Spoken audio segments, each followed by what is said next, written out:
Hey everybody, here is the review for your Unit 2A test. So here we go. So number one, and if you're looking at the paper, we're looking at holes, vertical and horizontal asymptotes. Okay, we're going to answer holes first. Well, actually, yeah, let's do holes first. So step one, we have to factor. I can't do anything to the top. But notice at the bottom, can I take a 9 out of both 9 and 18? Yes. Can I also take out a k? And the answer is yes. So what I'm going to do is divide a 9k out of both of these. Okay, so when I do that, I'm left with a k plus 2. Now, let me do one thing here. Let's put that k plus 2. The k's don't cancel out because this k is attached to a plus sign. But if we look here, we have a hole.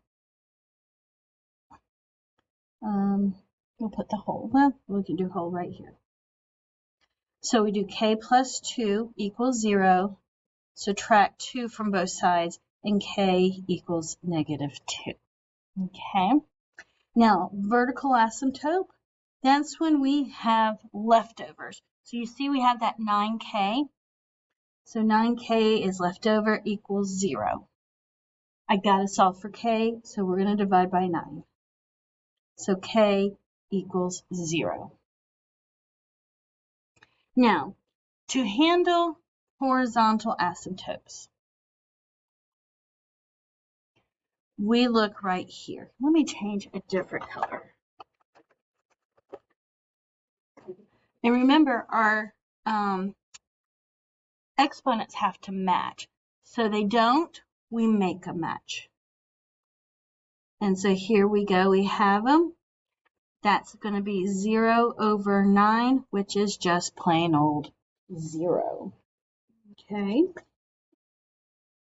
Let's move to the next one. We have to factor. So what times what gives me 35? And I subtract to get 2. X plus 7 and x minus 5.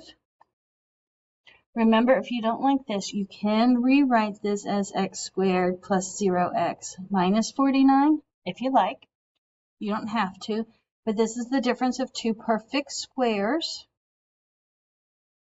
Okay, so for a whole, we have that right there. So x plus 7 equals 0, subtract 7, and x equals negative 7.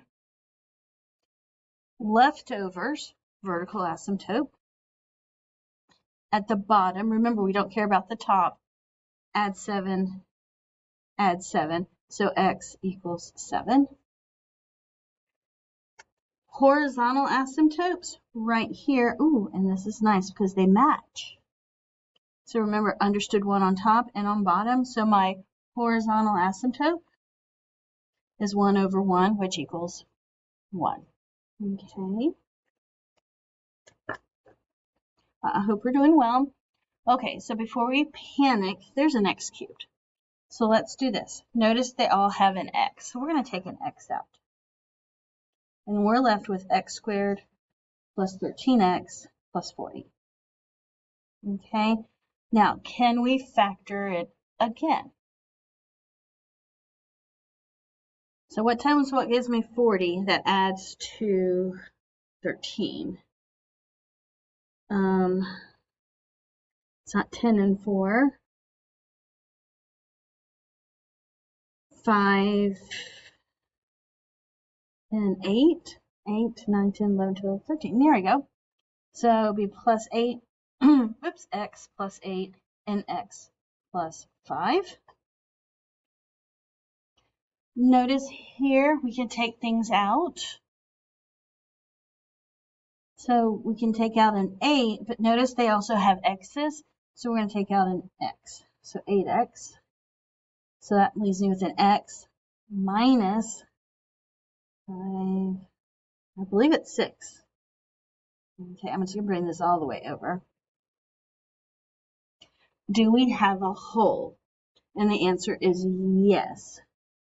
Do you see how we have that x? Plain old x. So we have a whole at x. We set it equal to 0 and we're done. Vertical asymptote.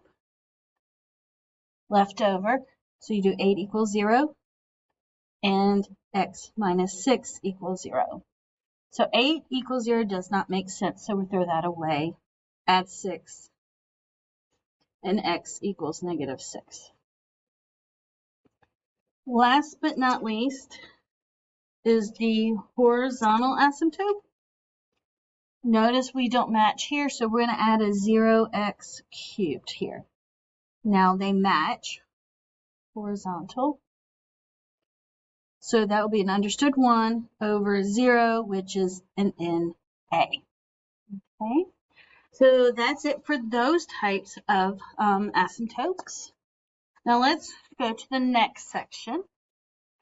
And so sorry, these are slant asymptotes. Okay, and the way I know, again, I'm not doing my work on the paper, it tells us to. Okay. Please notice we have a term right here in front, so we got to factor out of 5. So divide each of these by 5. So we get n plus 4. Okay. Now we're going to take the n plus 4, set it equal to 0, and solve. So we get n equals negative 4. This is what we're going to divide by.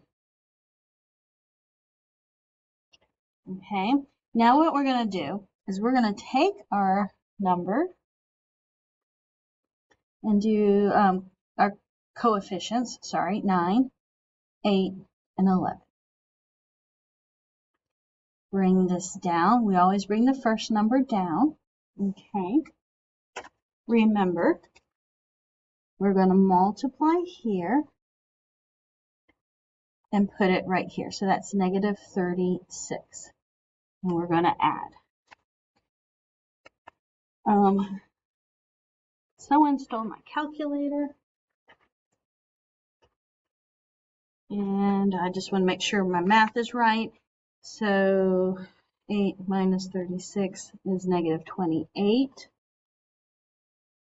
Oops. And now we're going to multiply here times negative 4. I get 112.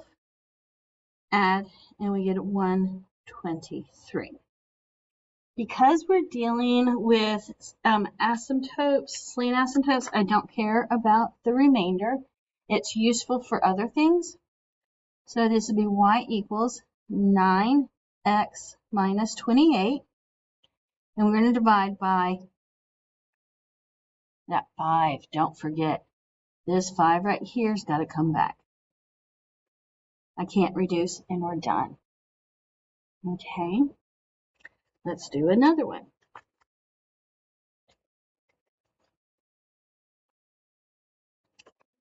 So we're going to take a 9 out, because I can't have that 9 there. And I'm left with n minus 10. Okay, so n minus 10 equals 0, add 10, add 10. So n equals 10. So that's what we're going to divide by. So 13, negative 8, and negative 20.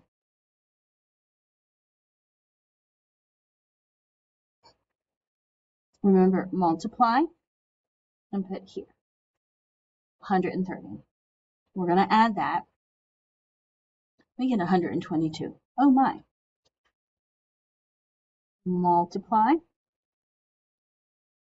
and add 1, 2, 2, 0. And that's going to give me 1, 2, 0, 0. Well, thank goodness we don't need that big old number. Big numbers are okay. I know they do kind of scare us a little, but we're all going to be okay. So we get y equals 13x plus 122. Remember that 9. Divide each of them by 9. And I No, 13 over 9 can't get reduced. Yeah, and that one can't either. Okay, last problem for this video.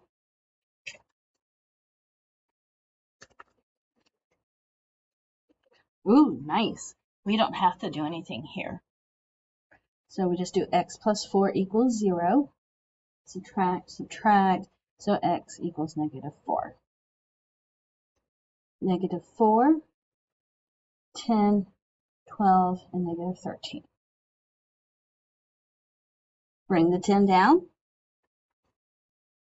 Multiply. We get -40. Okay, so 30, -28. We're going to multiply this here. And we get 112. Add straight down, we get 99. Again, we don't need that 99.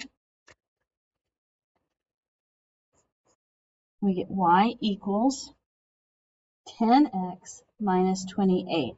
Since we didn't divide or take anything out here, that's my final answer. I wish you luck, and I'll see you in the next video.